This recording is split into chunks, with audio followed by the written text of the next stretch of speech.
Esa pregunta. ¿Estoy mal por preferir vivir con mi exmadrastra en vez de quedarme con mi papá tras su separación? Mira, cuando alguien arranca así, lo primero que pienso es, si lo estás preguntando, es porque ya sabes que huele raro. Y lo segundo que pienso es, seguro alguien ya te lo gritó con cara de rosario y tú no supiste si llorar o reírte. Pero bueno, vamos por partes. La vida en familia es como un refrigerador viejo. Todo lo que metes se empieza a pudrir si nadie lo saca a tiempo. Y si además le echas traumas, secretos, favoritismos y un poquito de hazme caso solo porque soy tu papá, pues tienes el caldo perfecto para que alguien acabe durmiendo con ansiedad y cenando migajas emocionales. Ahora, lo de la ex madrastra. Mira, si estás buscando aprobación moral para justificar que te largaste con la que antes ni te pasaba la sal, entonces te advierto. Aquí no vas a encontrar palmaditas en la espalda. Aquí hay bisturí, ironía y verdades con filo. ¿Está bien lo que hiciste? ¿Está mal? Ni te emociones. Eso se va descubriendo cuando empieza la historia. Y créeme, esta historia no es para los que se asustan con la verdad dicha en voz alta. Así que si tienes el valor de escuchar lo que otros preferirían barrer bajo la alfombra, si no le temes al drama familiar servido al ras, si te gusta el chisme que raspa pero enseña, entonces ponte cómodo. Esto va a doler, pero también se va a disfrutar, como todo lo que duele, cuando por fin tiene sentido. A ver, tú dime si no está de película esto. Resulta que una chavita pues, se le muere su mamá cuando todavía ni aprendía bien a usar plancha sin quemarse el uniforme. El papá, con ese instinto brillante que tienen los genios emocionales, en vez de hablar, apoyar o aprender a hacer trenzas, decide que mejor se apaga emocionalmente como si fuera lámpara de foco fundido. Pasan unos años y el vato se casa de nuevo. ¿Con quién? Con una señora que ya traía su propio combo feliz. 2 bendiciones chiquitas de otro lado. La nueva esposa, Dana, muy elegante, muy correcta, pero más fría que una cerveza olvidada en el congelador. O sea, no le decía quítate a la niña, pero con las miradas bastaba. Cada que la chavita entraba a la sala, era como si apagaran la música y los abrazos. Como si en lugar de hija fuera la señora del SAT que llega a hacer auditoría. Y la niña, en vez de explotar o sacar su adolescencia estilo telenovela de las 9, decide hacer lo imposible, ayudar, portarse bien, no estorbar. Y aún así, le daban trato de mueble arrumbado. El papá, claro, en su nube, viendo la vida como si todo estuviera perfecto. Y cada que ella se atrevía a decir que se sentía invisible, él le soltaba algo tipo ay, no seas dramática o ya vas a empezar con tus celos. Porque sí, para él, su hija sentirse como extra era drama, no realidad. La cosa se puso tan rara, que cuando le ofrecieron beca en un internado, la morra dijo, sí, por favor, sálvenme, y se fue. ¿Quién huye a un internado para estar mejor? Pues alguien que ya se hartó de ser el fantasma en su propia casa. Y no volvía casi, nomás en vacaciones obligatorias. El resto del año, lejos. Y mientras tanto, su papá ni se acordaba si la niña comía, dormía, si tenía amigos o si seguía viva. Y la señora Dana, en ese entonces, tampoco era muy maternal que digamos. Más bien parecía que agradecía el espacio. Pero espérate, que esto se pone más bueno. Justo antes del último año de prepa, el papá llama a la niña. No para abrazarla, no para decirle te extrañamos, no. La sienta en la cocina y le suelta, como si le avisara que cambiaron el paquete de cable. No vas a regresar al internado. Ya no. Te estás volviendo muy creída. Te quedas aquí. Vas a una prepa pública. Y así, sin preguntar, sin consultar, le desarma su último año. Porque claro, según él, su hija estudiando fuera se le subía, como si aprender fuera un pecado. Y justo ahí pasa lo raro. Dana empieza a actuar distinto. Le ofrece llevarla a conocer su nueva escuela. Le pregunta si quiere invitar a alguien a la casa. Le habla. La escucha. Hasta la defiende del papá cuando lanza uno de esos comentarios venenosos. Y la chavita, pues primero pensó que era broma, ¿no? Que a lo mejor Dana se metió a un curso express de ser humana. Pero no. La cosa seguía. Seguía, hasta que una noche, tómala. La chava llega a casa y escucha una discusión detrás de la puerta de los grandes. Y ahí se entera de todo. Que el papá, desde el inicio, le llenó la cabeza a Dana con cuentos feos sobre ella. Que si era mentirosa, que si era manipuladora, que si era un peligro, que si era inestable. Básicamente, que era una especie de payasa con cara de adolescente. Y Dana, que en ese entonces le creyó todo, se da cuenta tarde que le compró un boleto completo al tren del chisme. Y que mientras tanto, la chavita vivió arrinconada sin saber por qué nadie la quería cerca. El papá no lo negó. Al contrario, dijo que lo hacía para mantener el control. O sea, controlar a su hija haciéndole gaslighting desde antes de que tuviera bigote el chico más popular del salón. Esa noche, la chava no durmió. Y ahí, mi gente, es cuando todo cambió. Donde me echan tortillas calientitas, ahí me quedo. A ver, al día siguiente del descubrimiento, la chavita, que ya venía cargando más traumas que una piñata de terapia grupal, está desayunando, tranquila, con su cereal chicloso, cuando se le sienta enfrente Dana. Pero no la Dana robotina de siempre. No, esta era otra, con cara de híjole, si la regué feo. Y así, sin maquillaje, le suelta: te debo una disculpa, una grande. Y no fue de esas disculpas marca perdón si te sentiste mal, que suenan a burla disfrazada. No, esta venía con contexto, con conciencia, con detalle. Dana le confesó que se tragó enterito el cuento podrido del papá, que pensó que ella era un caso clínico, una adolescente versión apocalipsis, que nunca se tomó la molestia de conocerla, de escucharla, de verla. Y ahí, la chavita por fin sintió que alguien estaba sacando los trastes sucios del fondo del fregadero. No le dijo te perdono, pero le escuchó. Y eso, mira, cuando llevas años invisible, es como si alguien prendiera la luz.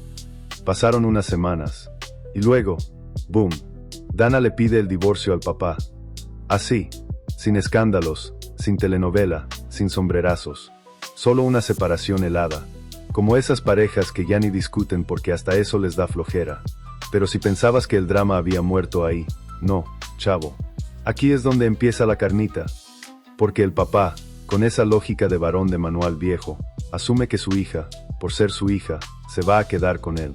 Ya tiene 18, sí, pero según él, el apellido y el ADN son pase automático para la lealtad eterna. Y la chavita, que ya no está para tragarse más historias, le dice: me voy con Dana. Plop. Le cayó como cubetada de agua de trapo viejo.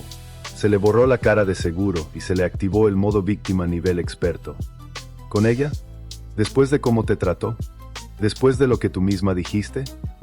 Y la chava, con una calma de quien ya lloró todo por dentro, le contesta: ella me escucha, me trata bien, tú ni siquiera sabes quién soy ya. Y ahí, el señor se le desató, que si estaba traicionando a su madre, la que ya no estaba, que si Dana nunca la quiso, que si ahora estaba siendo manipulada por esa mujer, que sí que decepción, que sí que desleal, como si él no hubiera estado borrando a su hija con cada ignorada, como si no hubiera convertido la casa en un espacio donde ni el eco quería quedarse. Pero ahí no paró. No, claro que no, porque cuando el orgullo se lastima, los cobardes no se miran al espejo, buscan ejército. Así que el papá fue y le echó la lloradera a los abuelos. Y los abuelos, fieles al guión, le marcan a la chavita con un combo de regaños, chantaje y frasecitas como desagradecida: tu padre te dio todo, lo estás abandonando. Hasta los amigos de la familia metieron cuchara, opinando sin saber, como si fuera concurso de moralinas. Pero nadie, ni uno, se detuvo a preguntarse por qué una hija preferiría vivir con la exesposa del papá, en vez de con el propio papá. Nadie. Y la chavita, que ya había aprendido a hablar claro, no se dejó tragar por eso. Porque no se trataba de castigar a nadie. Se trataba de buscar un lugar donde sí la quisieran. Donde no fuera un fantasma que recoge platos ajenos. Donde la miraran como persona, no como estorbo. Y Dana, oye, Dana se estaba ganando ese lugar. Iba a sus competencias. La presentaba con orgullo. Le decía hija aunque legalmente ya no lo fuera. Le preguntaba cosas simples: ¿cómo te fue? ¿Ya comiste? ¿Quieres que te acompañe? Eso, mi gente, es amor del bueno. El que se muestra, no el que se impone. Y mira, la morra por fin tenía cuarto propio, llave, espacio para decorar, vida propia. Dana hasta le armó cenita cuando ganó un torneo. ¿Tú crees? La celebró. A ella. Algo que su papá no hizo ni cuando sacó 10 en química. Pero justo cuando el ambiente empezaba a oler a estabilidad, El pasado tocó la puerta con una sonrisita fingida y un café. Sí, el papá pidió hablar con ella. Y ahí es donde las cosas se ponen turbias de verdad. Bueno, pues la chava, que ya andaba medio respirando paz por primera vez desde que tenía uso de razón, recibe un mensaje del papá. El clásico: necesito hablar contigo, solo tú y yo, por favor. Y ahí es cuando empiezas a escuchar música de suspenso en tu cabeza, porque tú sabes que eso no va a acabar en un abrazo. Ella se lo piensa, lo mastica, lo rumia, no por ganas de verlo, sino por eso que nos pasa cuando alguien te debe tanto y tú sigues esperando que, por arte de magia, se transforme en lo que debió ser desde el principio. Acepta. Se ven en una cafetería de esas con mesitas cojas y servilletas que no limpian nada. El papá llega más demacrado, más flaco, con cara de me duele la vida, pero sin decirlo. Se sientan, piden café, y empieza la función.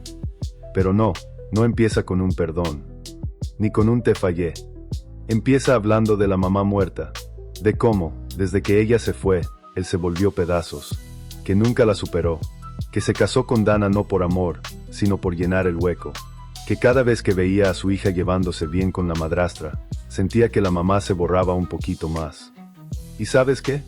Suena triste, pero también suena a excusa vieja, como esas canciones que ya rayaron de tanto ponerlas y ya no suenan igual.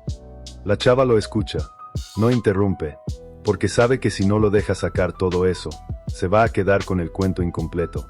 Pero por dentro, se le va partiendo algo, porque él no habla de ella, no habla del abandono, no habla de los años perdidos, del hielo en la cocina, del silencio en las competencias. Habla de él, de su duelo, de su vacío, de su drama, como si su hija fuera la pared donde proyecta su película personal. Y cuando por fin ella se atreve a decir: papá, yo no quiero reemplazar a mamá, solo quiero que alguien me quiera ahora. ¿Qué hace él? Nada. No le dice que lo siente, no le dice que se equivocó, nomás mira al cielo, como si esperara que Dios le mandara el guión correcto, y suelta: estoy lidiando con mi dolor como sé, y deberías respetar eso. ¡Pum! Otra vez el centro de la historia es él, y su dolor, y su manera, como si respetarlo implicara aceptar su crueldad como parte del combo. Pero ahí no acaba, ahí viene la joya final, el cierre con navaja escondida. Dana te alejó de mí, la elegiste a ella por encima de la memoria de tu verdadera madre. Y mira, eso ya no fue golpe bajo, fue hundir el cuchillo y girarlo, porque lo que esa niña estaba haciendo no era elegir entre dos mujeres, era elegir su paz, su seguridad, su voz.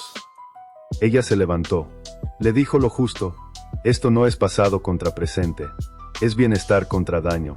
Y tú, papá, me estás haciendo daño. Y se fue. No gritó, no lloró en la calle, solo se fue, porque hay momentos donde el silencio pesa más que una pelea, y alejarse no es cobardía, es supervivencia. Ahí es donde ella entendió que ya no tenía que mendigar amor de nadie, ni siquiera de su propio padre. Después de la plática esa con su papá, la chava regresa a casa. Sí, a casa, porque ahora sí tenía una. No con paredes de ladrillo y fotos colgadas por compromiso, sino con espacio. Espacio real. Para respirar, para equivocarse, para existir. Iba caminando, dicen, con la cabeza hecha nudo, porque una parte de ella todavía quería creer en ese papá que le preparaba waffles los sábados y le leía cuentos cuando era niña. Ese que, según su memoria, era tierno, cercano, pero también sabía que ese papá se había ido hace rato, y que el que quedaba, no la veía. Y entonces cayó el 20. Uno pesado, con eco. El dolor no da permiso para maltratar. El duelo no es excusa para desaparecerle la dignidad a otro. La chavita entendió que su papá no era un villano de novela. No tenía capa ni risa malévola. Era solo un hombre quebrado, necio, incapaz de arreglarse y convencido de que su tragedia le daba pase libre para pisar a los demás. Pero ella no era su red, no era su muleta emocional, no era su pañuelo de lágrimas infinitas. Era su hija, y merecía algo más que excusas recicladas. Y luego está Dana, la mujer que antes era hielo seco, ahora era tibieza real. No perfecta, no mágica, pero constante. Dana no intentó borrar a nadie, solo hizo lo que el papá no quiso, quedarse. Y estar. y preguntar, y apoyar. Le ayudó con becas, aunque sabía que tenía un fondo. Le celebró sus logros, aunque no los entendiera. Le dejó elegir películas los viernes, aunque odiara el género. Y eso, esa serie de detalles mínimos, fue reconstruyendo algo. No una familia de revista, pero sí una que elige quedarse junta. Dana no pidió que la llamaran mamá. No lo necesitaba, porque el cariño no siempre necesita título, se nota en los hechos. Y esa chava, que había vivido años sintiéndose adorno incómodo, por fin tenía a alguien que la veía como persona, como hija, como alguien que importa. Y ahí la tienes, viviendo con alguien que no comparte su sangre, pero sí su esfuerzo, que no heredó sus traumas, pero los quiso cargar un rato para aligerarle el paso, que no fue su madre, pero aprendió a cuidarla como si lo fuera. ¿El papá? Pues sigue por allá, tal vez algún día entienda, tal vez no, pero la chava ya no va a congelar su vida esperando que él despierte. Porque aprendió algo brutal y bellísimo. Se vale ser amado, se vale elegir el amor que te cuida, no el que te exige fidelidad mientras te rompe. Y con eso, se cerró el capítulo. Así que, ya sabes, no siempre gana el que grita más fuerte. A veces, gana el que decide salirse a tiempo del incendio, antes de que le queme hasta el alma. ¿Estás mal por preferir vivir con tu exmadrastra? Sí, estás mal, pero no por lo que crees. Estás mal porque tardaste demasiado en hacerlo. Mira, la gente tiene esta absurda costumbre de pensar que la sangre es un contrato, que porque compartes genes, ya te deben amor, respeto y espacio. Pues no, la sangre sirve para sobrevivir, no para convivir. Si fuera garantía de afecto, los psiquiatras no tendrían tanta chamba. Tu papá te falló. Punto. No porque se haya roto después de perder a tu madre, eso es humano. Te falló porque, en vez de sanar, decidió pudrirse, y arrastrarte con él como si fueras uno de sus muebles heredados. Y Dana, sí, fue un témpano. Pero al menos, tuvo los pantalones emocionales para decir, me equivoqué. Y eso, en el mundo real, vale más que 1000 te quiero sin sustancia. Así que no estás mal por elegir vivir con alguien que decidió tratarte como persona, aunque no le debías nada. Estarías mal si te hubieras quedado con quien sí te debía todo, y te pagó con desdén. ¿Fue fácil? No. ¿Fue justo? Tampoco, pero fue necesario. Y a veces, eso es todo lo que se puede pedirle a una decisión, que no te destruya. Así que no, muchachito, no estás mal. Estás despierto, y cuando uno despierta en medio de una casa que huele a manipulación con moho, la única opción sana es salir. Aunque tengas que pasar por la sala de los que te llaman traidor, egoísta o ingrato. ¿Quieres saber quién tiene la razón? Mira alrededor. ¿Quién te escucha? ¿Quién te acompaña? ¿Quién te ve como algo más que una extensión de su miseria? Ese es tu lugar, ese es tu hogar. Y los demás, que se consuelen con su versión de la historia, que hagan fila y lloren con quien todavía se deja. Porque tú ya no estás ahí, ni física, ni emocionalmente. Y eso, por fin, está bien. Padre que manda y no abraza, acaba hablando solo en su casa.